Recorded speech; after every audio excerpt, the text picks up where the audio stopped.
कहानी है रामपुर गांव की, जहाँ के मर्द महिलाओं को हमेशा नीचा दिखाने की कोशिश में रहते। अरे अभी तक खाना नहीं आया, क्या मुझे एक और शादी करने की जरूरत है? नहीं जी नहीं, ऐसा मत करना, वरना मैं कहाँ जाऊंगी। खाना लेकर मैं अभी आई जी। गांव की पंचायत में भी फैसले हमेशा औरतों के खिलाफ ही रहते। मैं जो फैसला सुनाता हूँ वो भगवान की आज्ञा होती है। इस लड़के ने अपने मन से शादी करके अच्छा नहीं किया। लड़के को घर भेज दो और इसकी शादी इसकी जाति की किसी लड़के से करवा दो, लेकिन ये लड़के, इसे तो गांव के बाहर निकाल दो। नहीं नहीं जमींदार साहब, ये क्या बोल रहे हैं? ऐसा नहीं हो सकता। मेरी बेटी मासूम है, इसे अच्छे बुरे की समझ नहीं है। अरे कहाँ जाएगी ये बेचारी? कहाँ जाएगी? इतनी चिंता है तो पूरे परिवार का गांव निकाला कर देते हैं।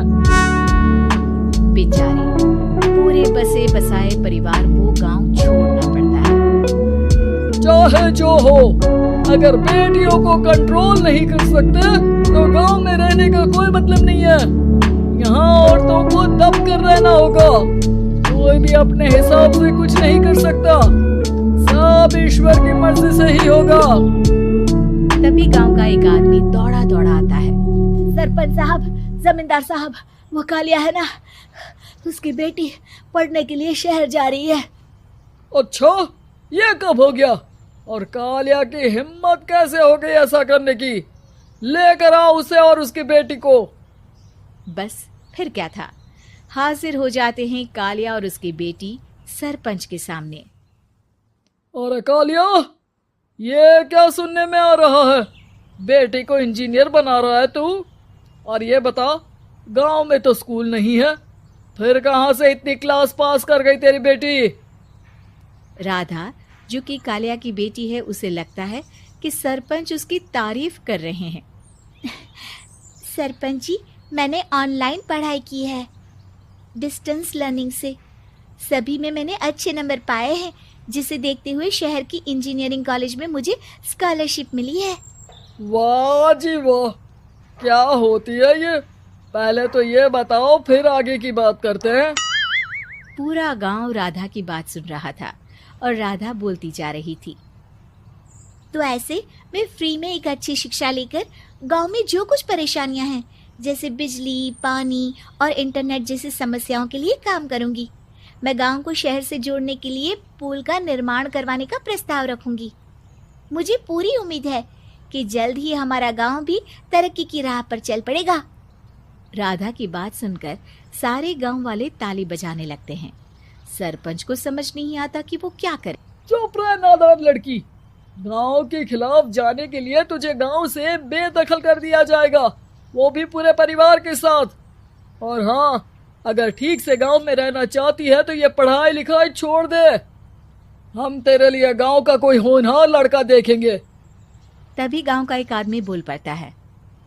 अरे नहीं नहीं सरपंच जी, राधा बिटिया जो बता रही है, अगर वैसा हो जाए तो हम लोगों को पैसा कमाने के लिए बाहर नहीं जाना पड़ेगा। हाँ जी, और ना ही कोसों दूर पानी के लिए भटकना पड़ेगा। हमारे बच्चे भी अच्छी पढ़ाई कर सकेंगे और आगे बढ़ेंगे, ना कि हमारी तरह खेती करते बैठेंगे। क्यों गांव वालों, राधा बिटिया का साथ देना चाहिए ना। सरपंच देखता है कि गांव राधा के साथ है तो वो चुप हो जाता है। वो घर आकर अपने सलाहकार से बात करता है, जो बहुत ही चालाक किस्म का इंसान होता है। अरे सरपंच साहब, आपको बहुत ही होशियारी से काम लेना पड़ेगा। एक बार गांव तरक्की कर गया, यहाँ के बालक पढ़ लिए तो कोई ना पूछेगा आपको। और फिर ये जो बेटा और बेटी है ना आपके, इनको भी आम लोगों की तरह ही जीवन जीना होगा। हाँ, लेकिन करे तो क्या करे? वो ना आप मुझ पर छोड़ दीजिए, बस मैं जैसा बोलूं करते जाइए। अगले रोज सुबह जब गांव वाले सोकर उठते हैं तो राधा के घर के बाहर और साथ ही वो लोग जिन्होंने राधा का सपोर्ट किया था, उनके घर के आगे लाल रंग से कल आऊंगी लिखा होता है। कल आऊंगी, यह क्या होता है? अरे यह तो खून से लिखा है, लगता है कोई भूत प्रेत या चुड़ैल का साया है। चलो सरपंच जी के पास चलते हैं। सभी सरपंच के पास जाकर उसे सारी बात बताते हैं। अरे ये तो बड़ी मुश्किल की बात है। चलो मैं एक बाबा को जानता हूँ, उन्हें बुला लेता हूँ। सरपंच बाबा को लेकर गांव के घर के बाहर जाता है। ओहो, तो ये वो चुड़ैल है जो उन लोगों को निशाना बनाते हैं जो गांव को बदलने का सपना देखते हैं। वो गांव को ऐसे ही संपन्न देखना चाहती है। वो नहीं चाहती कि कोई बाहरी यहाँ का कायाकल्प करे। क्या तुम लोगों में से किसी ने गांव को बदलने की सोच रखी है? तभी राधा की माँ रोते रोते आती है। मेरी राधा घर से गायब हो गई है। अरे कोई तो बचाओ, मेरी बच्ची कहाँ गई?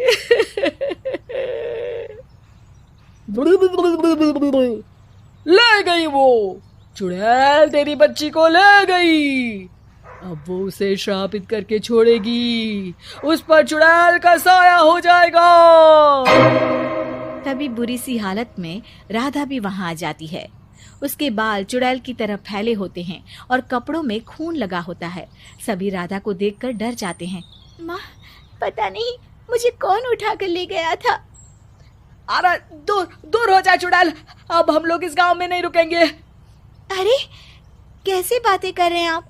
कल तो आप मेरे भरोसे गांव का हुलिया बदलने, अपने बच्चों को पढ़ाने और तरक्की उन्नति की बात कर रहे थे, तो आज क्या हो गया आपको? ये फिर तुम लोगों को बहकाएगी। ये चुड़ैल गांव में आ चुकी है, ऐसे ही ये तुम्हारे घर के बच्चों को भी ले जाएगी।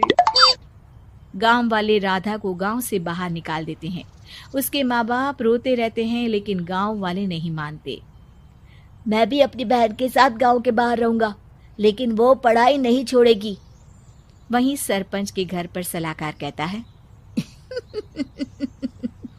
देखा, सांप भी मर गया और लाठी भी नहीं टूटी। लेकिन अगले ही दिन सरपंच के घर के बाहर भी वही शब्द लिखे होते हैं। और फिर सरपंच की बीवी कहती है, हमारी बेटी को किसी ने अगवा कर लिया है। तभी राधा का भाई वहां आ जाता है। अरे गांव वालों, मैंने सरपंच जी की बेटी को देखा था। वो चुड़ैल उसे उठाकर ले जा रही थी। अरे क्या मजाक कर रहे हो? नहीं नहीं सरपंच जी, आप नहीं जानते। वो चुड़ैल अब आपकी बेटी में आ जाएगी, जैसे राधा के अंदर आ गई थी। तभी सरपंच की बेटी वैसी ही हालत में वहां आती है जैसे राधा आई थी। पापा, पता नहीं कैसे मैं गायब हो गई थी। चुड़ैल, इसके अंदर भी चुड़ैल का साया है, मारो इसे।